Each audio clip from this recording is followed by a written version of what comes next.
This is REALME GT2, and today I would like to demonstrate a few useful camera tricks and tweaks on this device.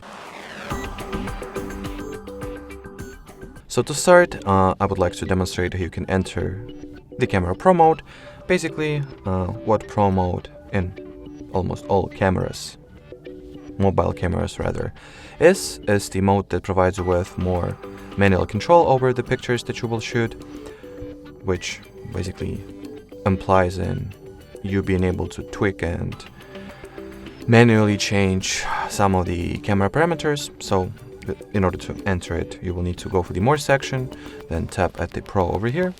And as you can see while at it, you can manually set values for such things as ISO, shutter speed, exposure,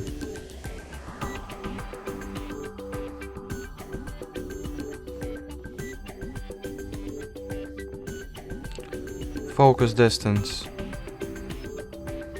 and white balance. So if you are somewhat of a camera enthusiast, I guess you will find this cool mode very useful. The next tip I have for you guys is how you can record more detailed and higher resolution photos. In order to do that, instead of being at the default photo mode, you will need to enter the 50M mode, which basically stands for 50 megapixels. And this, while taking photos at this mode, you will get way more quality and significantly higher level of details by the expense of those pictures occupying more storage space. So as you can see, those are the dimensions of this photo, and this is its size.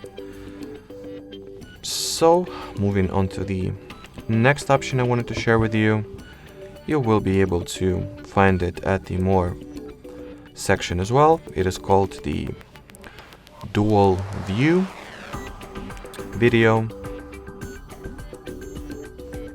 So basically it allows you to record the video from both front and rear cameras simultaneously.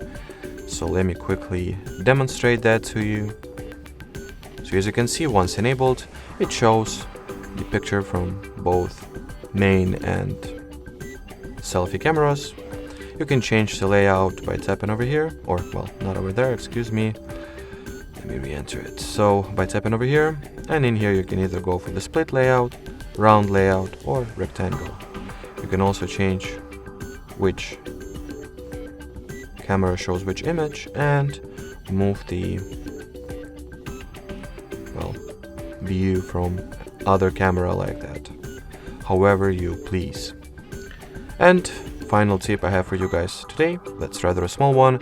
If you do not want to put your device into the silent mode, you would like to still be able to hear system sounds or ringtone sound, but you are being mildly annoyed or for some reason just simply do not want to hear the camera shutter sound, you can absolutely separately disable its sound by going into camera settings and turning off the shutter sound toggle. And now each time you will take pictures or overall use the camera, you will not hear any sound at all. Alrighty, so that will be it for this video guys. Thanks for watching and bye bye.